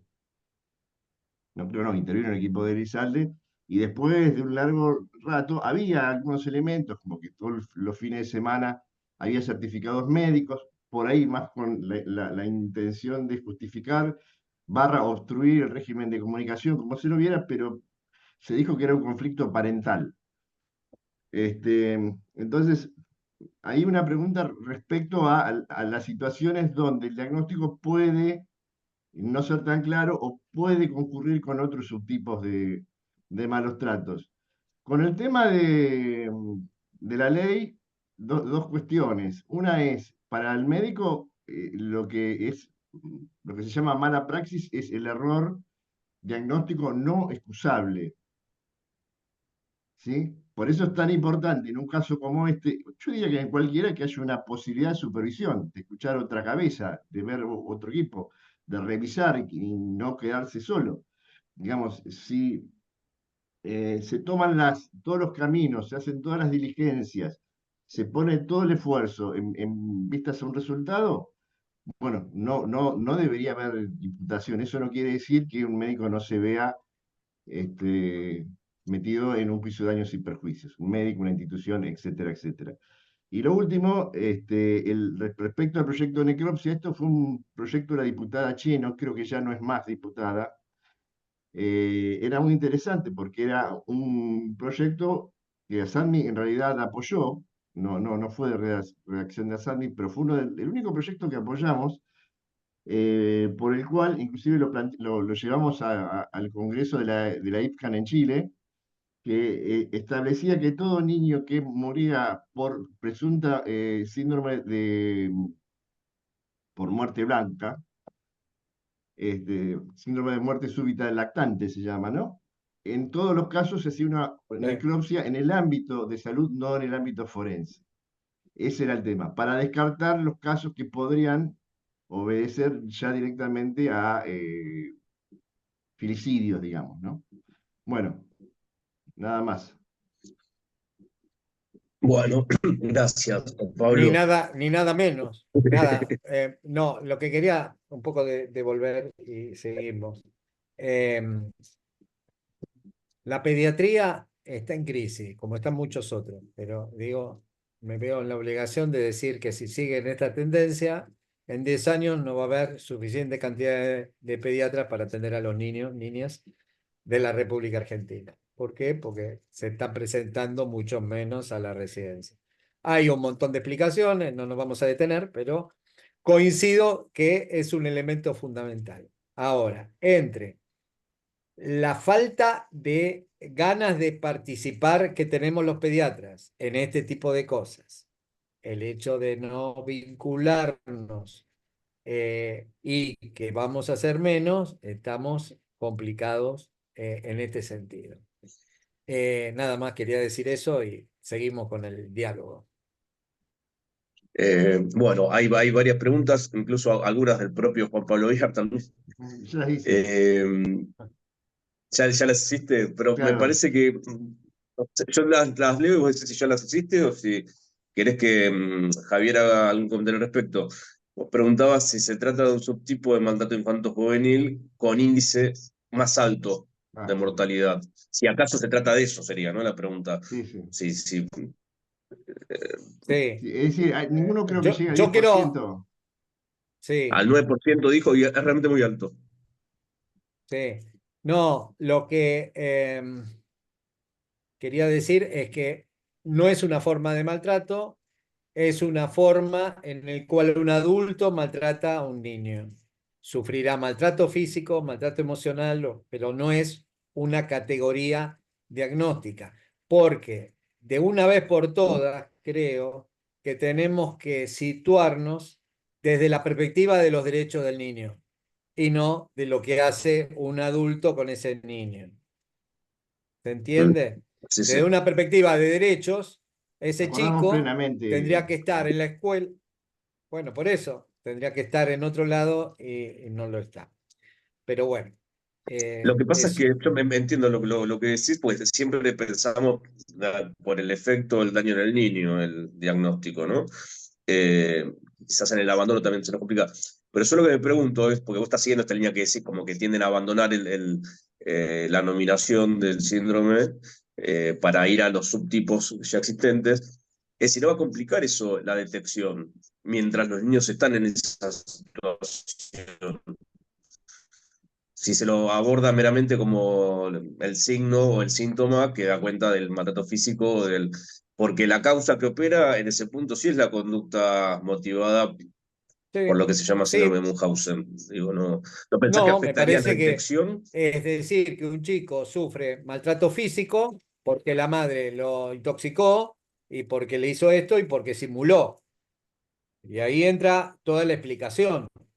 Pero me parece que no le prestamos atención si decimos solamente es un síndrome de Munchausen. Es una persona que sufre, lo primero, maltrato emocional grave.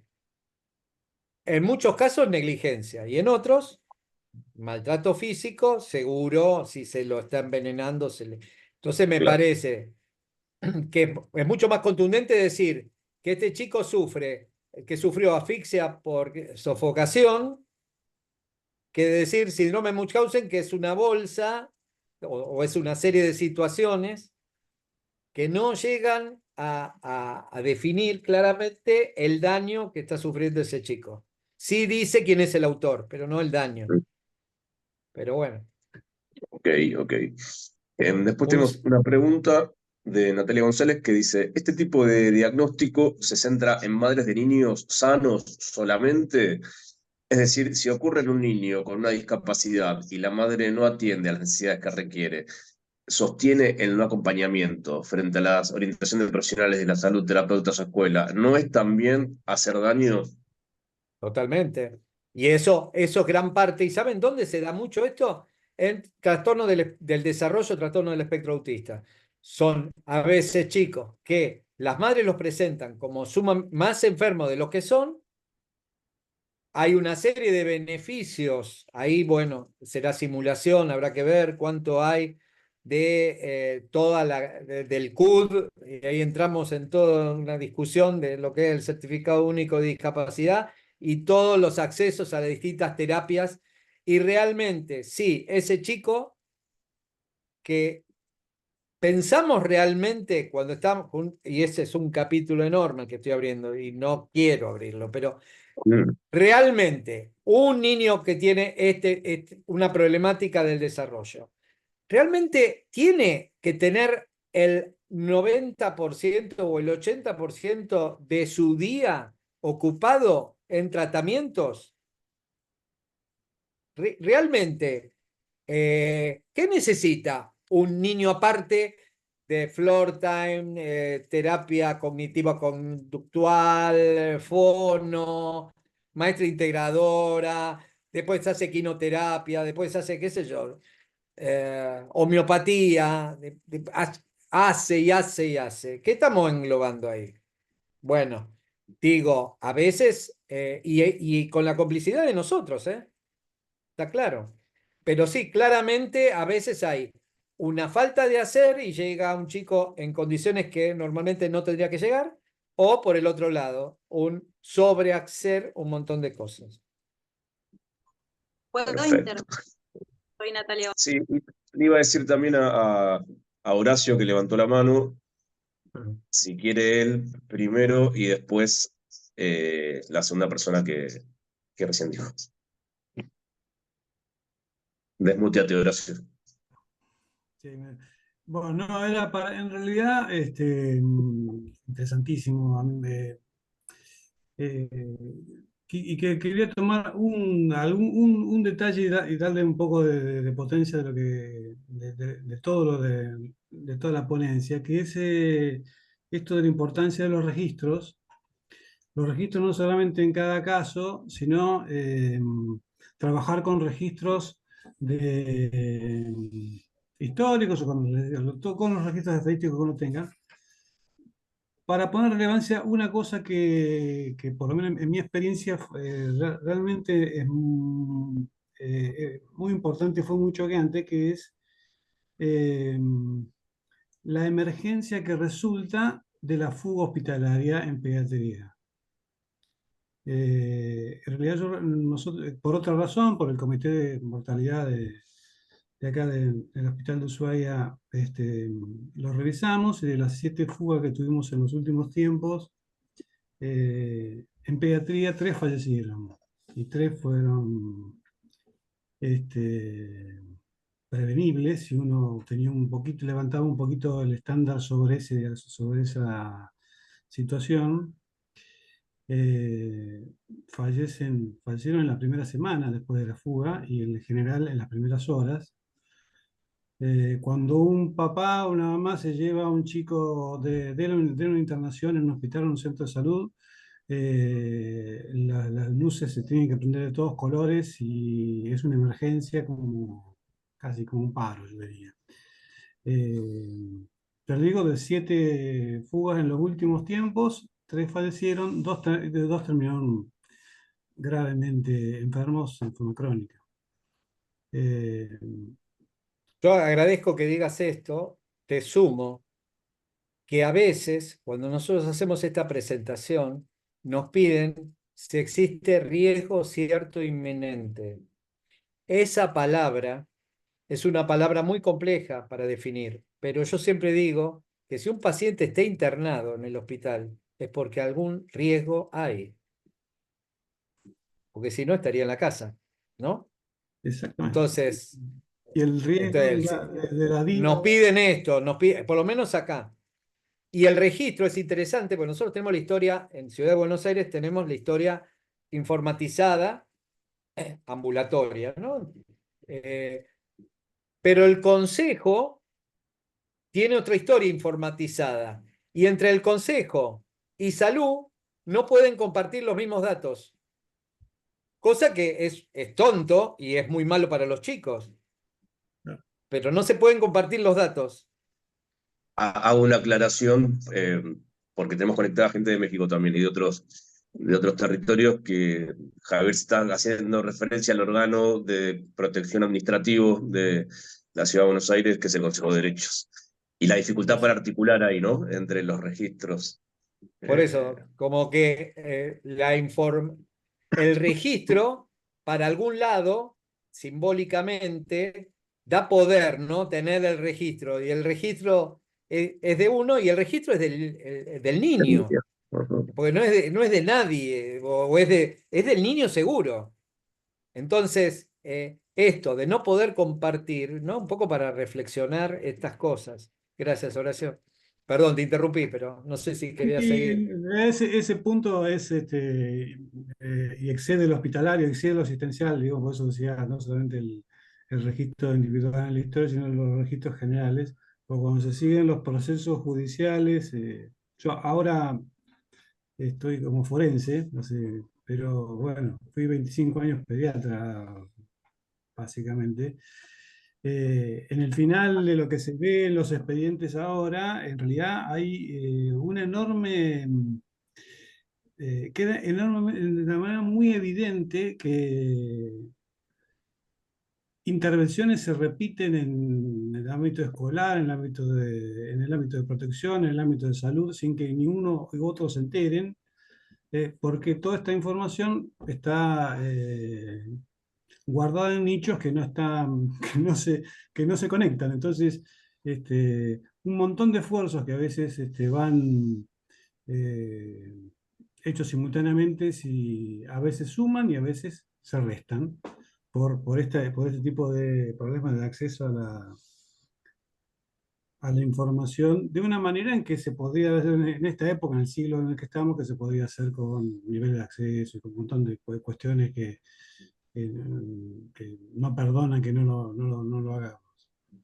Bueno, Después quería vamos a continuar un poco con las preguntas que están en el chat. Te agradecemos, Horacio, también tus aportes. Edith Fuentes nos pregunta si estos casos derivan en intervención penal desde el hospitalario, ¿no? Yo complemento la pregunta, digo. Si se inicia con la intervención hospitalaria, ¿derivan en intervención penal? No solo ¿Cómo desde se el hospital, comporta? yo digo en general. En general, bueno, está bien. Yo complemento la pregunta de Edith. Hacemos una doble pregunta. Tomemos el hospital, ¿qué hace, no? Cuando le llega y No, detecta. no, cuando le llega, por eso digo, una cosa es la sospecha, otra cosa es el diagnóstico. Cuando uno llega a la sospecha, empieza a formar una red de protección muy sutil que empieza por el organismo de protección y después sigue con la medida de abrigo o de protección que va a tener el control de legalidad del juzgado civil. En mi experiencia, no he visto esta mujer que había o había inducido 4 operaciones en la hija, no tuvo ninguna denuncia penal. No sé si Edith, pero es la experiencia que tengo. No, Edith, te escuchamos. decía, porque las cosas que estabas describiendo son como de mucha gravedad, como intentar asfixiar a un chico con una almohada, con lo que sea, ¿no? Entonces digo, y venía también, si además si esto, hay como propuestas o intentos de rehabilitación. Es muy difícil porque tiene que haber el reconocimiento.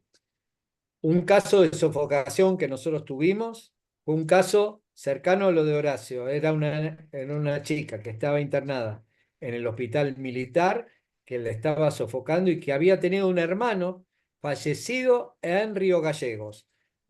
Y viendo la historia clínica del hermano, había sido sofocado también. Pero aún así, ese caso no recuerdo de que haya una intervención penal. No recuerdo.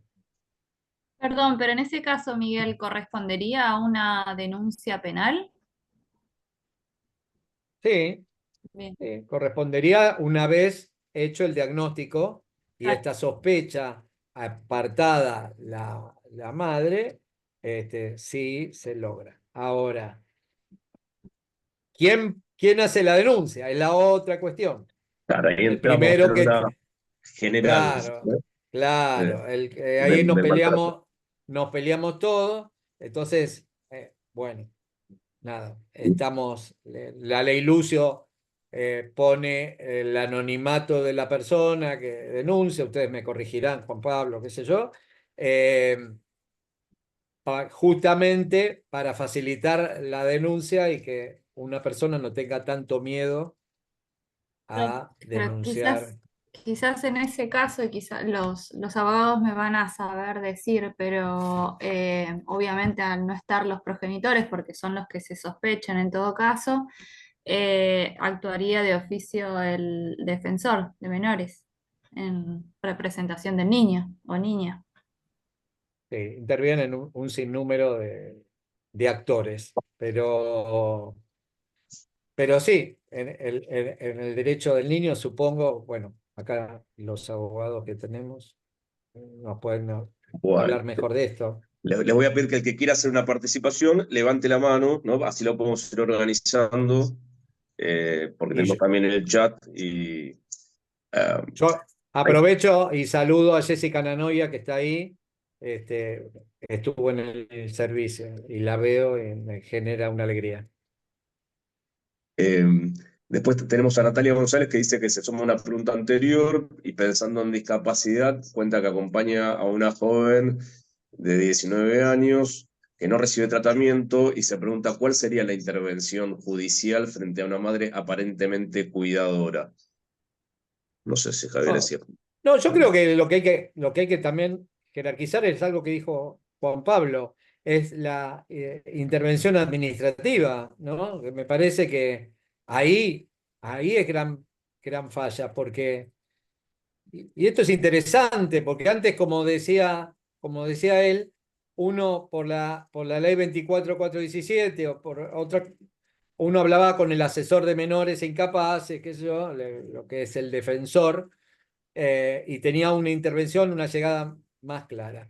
Lo cierto es que la creación, a partir de la 114 en la ciudad, la 26061, fue una estructura que delimitó lo que era el abordaje de situaciones que necesitaban un abordaje más social y menos punitivo.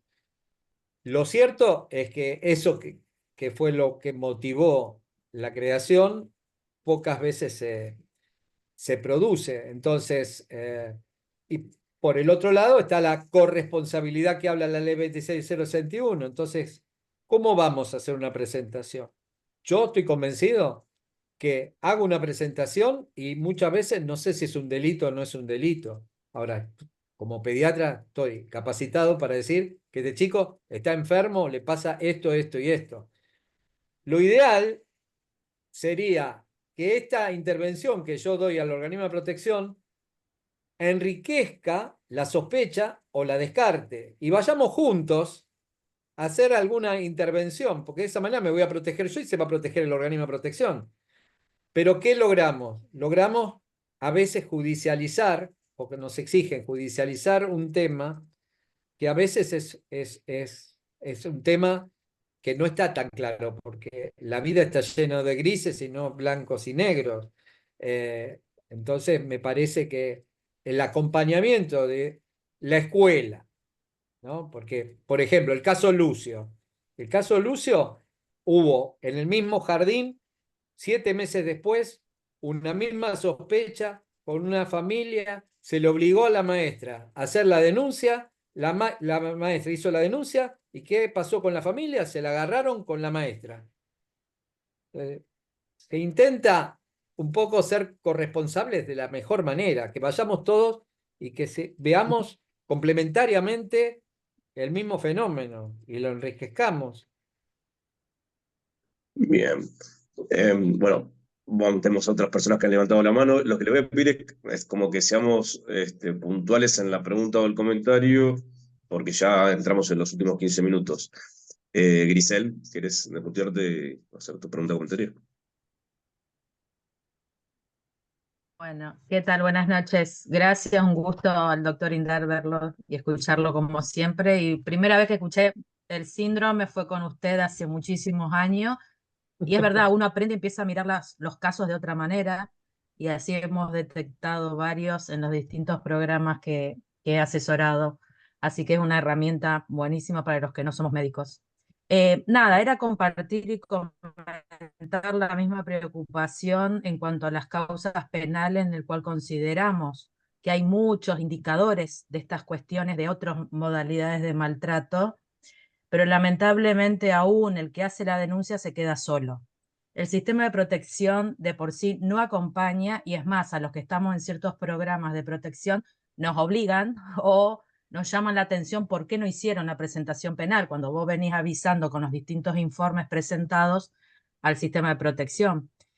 Yo trato siempre de decir a los equipos y a todos que nosotros no estamos obligados a investigar, sí a informar y hacer las presentaciones de esos indicadores de ciertas modalidades de violencia, en el ámbito que estemos. Y también el tema de la corresponsabilidad, creo que tenemos que bregar mucho más como profesional en los distintos ámbitos por esa corresponsabilidad, porque quien más se olvida de la corresponsabilidad es el mismo sistema de protección.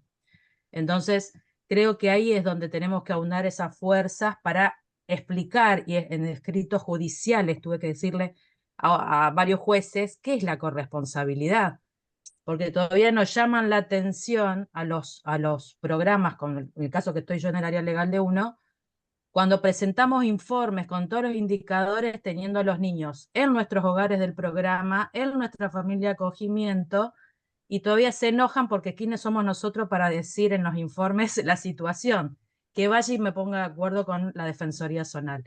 Entonces creo que ya tenemos la falencia de lo que significa la corresponsabilidad en la propia justicia. Ellos nos dicen quién es o no corresponsable, entonces yo creo que partimos ya mal desde ahí. Nada, era comentar esto y creemos que tenemos que ahondar bien esta cuestión, y un poco lo que decía el doctor Horacio, este tema de los registros y el tema de cómo compartir esos informes. Yo por mi experiencia, por más que nos sale caro judicialmente y me han desvinculado de expedientes porque informamos demasiado, prefiero pecar por mucho y no por poco. Y creo que el compartir los informes, las intervenciones en una misma familia, en un mismo niño, entre los distintos ámbitos, es lo que va a llevar a la real protección, diríamos. Esto entre escuelas, salud, los hogares, los programas. Así que mi experiencia es, vale la pena hacerlo, nada más. Bueno, muchísimas gracias, Grisel. Mariano Eliva. Hola, buenas noches para todos. No, en realidad, por lo que habían planteado en relación a la denuncia, ¿no? Yo estoy en un organismo de protección, pero dentro de la provincia de Buenos Aires. En estos casos puntuales, ¿no?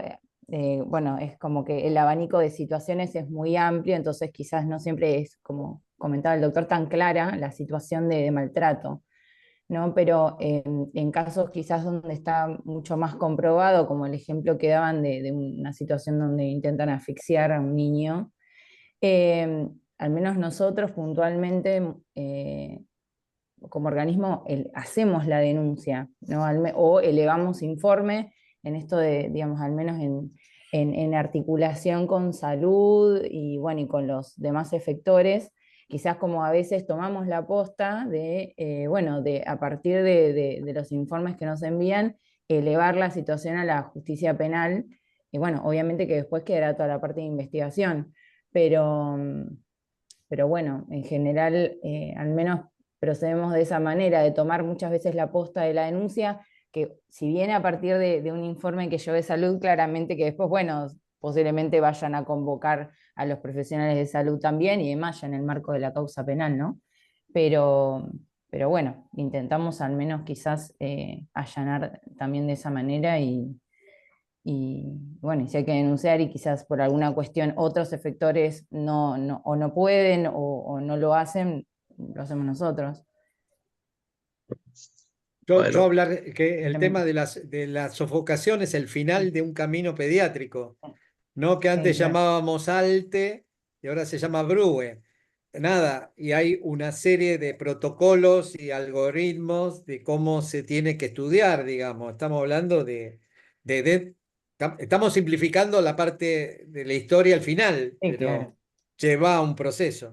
No, claramente, yo por eso digo, voy como a lo más extremo y que, bueno, que de repente llega una intervención por una situación ya como muy, muy grave.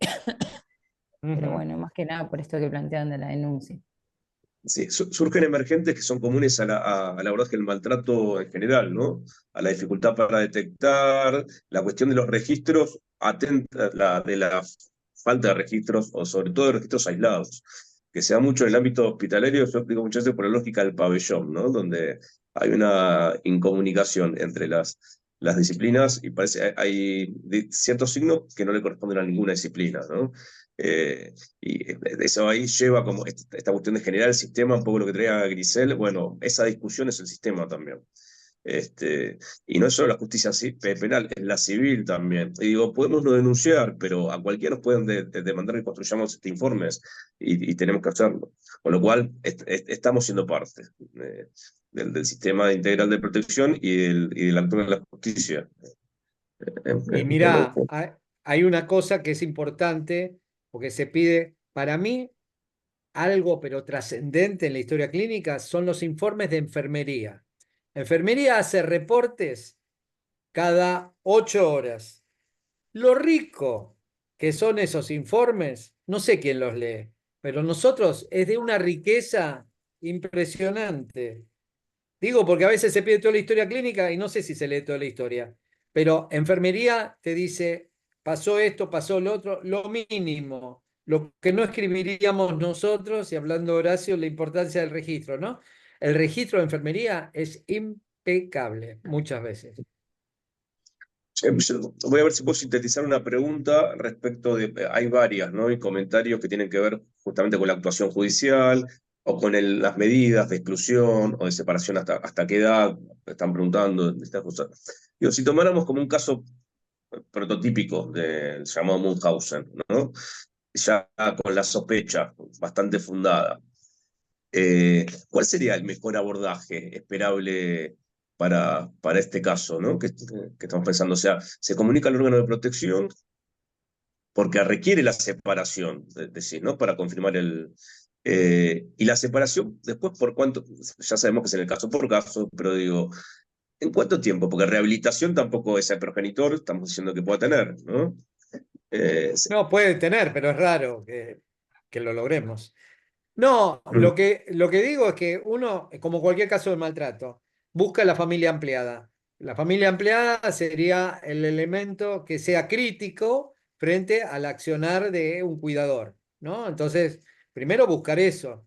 A veces lo encontramos, a veces no. Es más, estas familias son en general cuidadores que tienen muy poco vínculo con su familia de origen. Y entonces restituir esos lazos lleva su tiempo.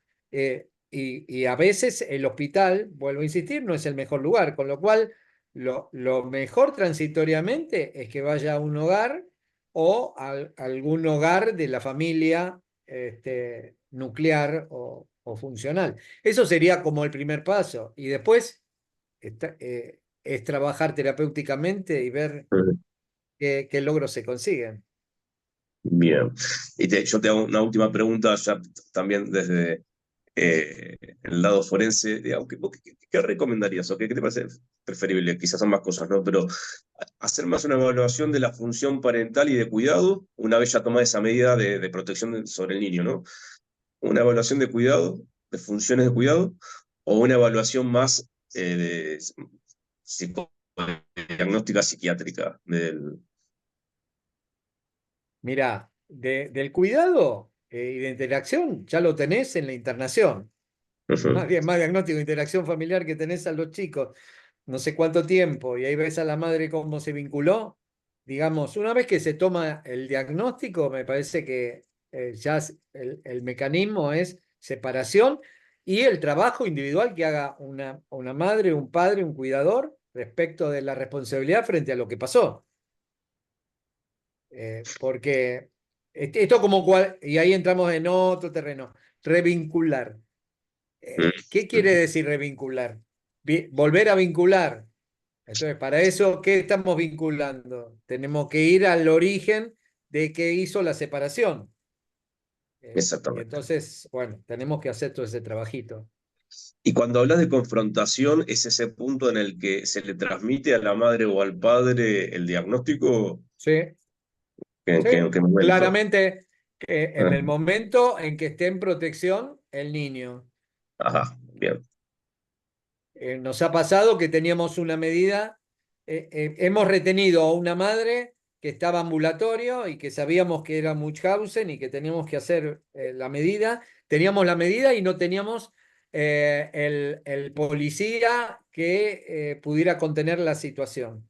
Entonces, bueno, la invitamos, ella pedía la historia clínica, la invitamos a la dirección, la invitamos al lugar más lejos de la dirección y cuando le dijimos salió corriendo con el hijo, pero teníamos al de seguridad, al policía, que tampoco sé si es la persona que tiene que estar en un hospital cuidando, ¿no? Una persona armada, bueno, eso es otra cuestión.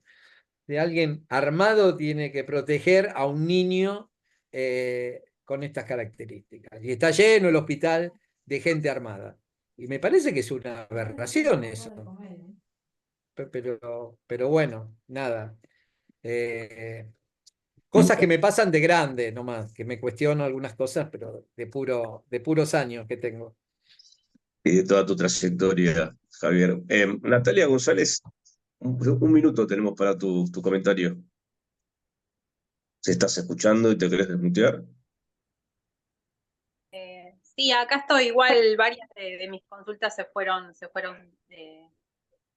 contestando a lo largo de la charla. A mí me quedaría una pregunta más que nada para la parte del derecho, que por ahí pueden contestar los abogados, que tiene que ver con, yo trabajo en escuela, en una escuela, un equipo de orientación escolar, y pienso nosotros nos remitimos con los niños y adolescentes con servicio de protección, pero cuando se trata de jóvenes adultos, cuál sería la intervención, digamos, cuál sería el órgano. Nosotros, o sea, entiendo que hay que presentar un informe, y acá estoy hablando de escuela especial, escuela de nivel, que estamos mirando históricamente un movimiento de una familia de provincia a provincia frente a la no aceptación, ¿no?, de la discapacidad de una joven, que hoy tiene 19 años. Perdón que me remita a un solo caso, no quiero, pero mi pregunta en general tenía que ver con jóvenes adultos. ¿Cuál sería la presentación y y cuál el órgano, digamos, a los que nos tendríamos que remitir como agentes también corresponsables que estamos observando una situación? Perdóname, ¿vos decís jóvenes adultos con discapacidad o jóvenes adultos meramente? Jóvenes adultos con discapacidad, porque yo trabajo con jóvenes adultos. Bien.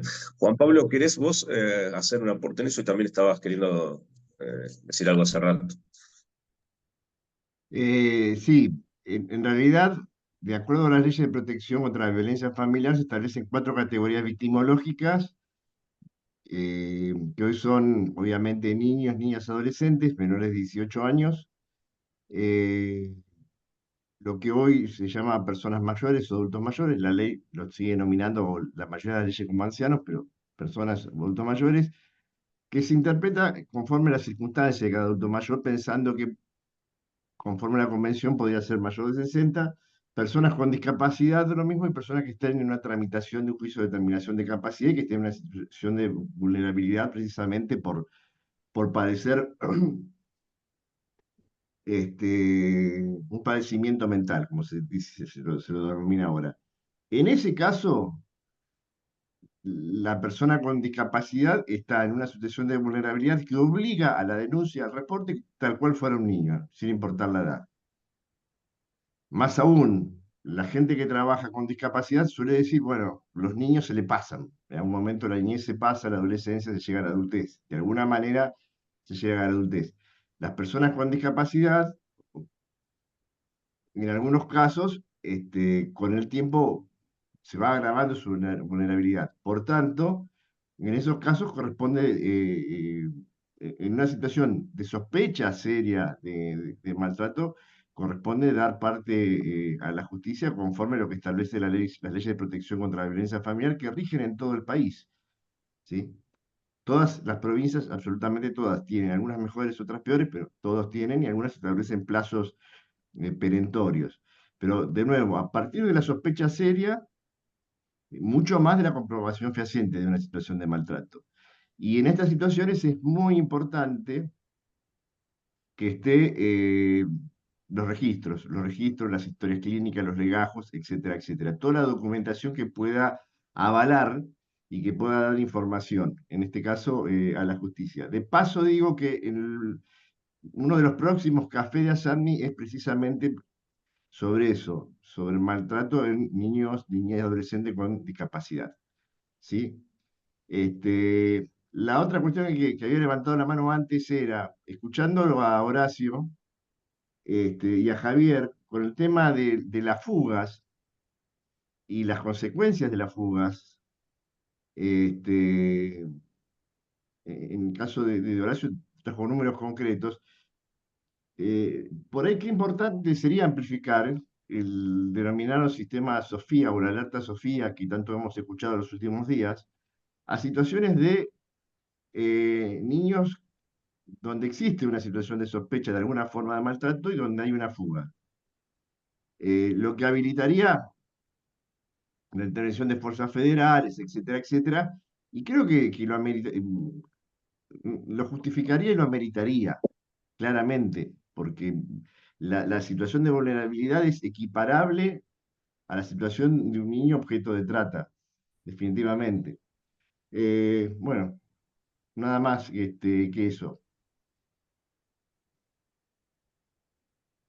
Bueno, ya estamos en el horario de cierre, pero quisiera leer una última pregunta, un tema que me parece muy interesante que viene a cuento de toda la presentación, ¿no? De paso, Liliana Pris dice excelente, lo felicita al doctor Indar por la presentación. Y Ángela Rivera dice, pienso también en cómo mirar desde la prevención y ante situaciones que son alarma cuando cuidadores administran a gusto ciertos ajustes a la medicación. Se naturaliza muchas veces la responsabilidad en las familias de administrar la medicación, sobre todo en discapacidad. ¿Vos? Totalmente. Totalmente, y me parece que ahí hay un tema que tiene que ver con los organismos de protección, ¿no? Me parece que ahí el compromiso de seguimiento se escapa un poco al sistema de salud y tiene que haber un sistema de protección integral de derechos que esté velando, ¿no? Y eso es preventivo, antes de que ocurran las cosas y pueda levantar la alarma cuando haya una vulneración. Perfecto. Bueno, ya estamos en el horario y siendo viernes a esta hora vamos a terminar esta charla que daría para muchísimo más. Se abrieron aparte un montón de otros temas. ¿Qué podemos decir? Más que mil gracias a Javier, además de felicitarlo, ¿no? Bueno, ya lo volveremos a convocar en otro momento Mirá, más adelante. no me feliciten porque primero me enteré que soy un adulto mayor de esta reunión y me voy preocupado por eso y siempre es un placer, así que gracias, ¿eh?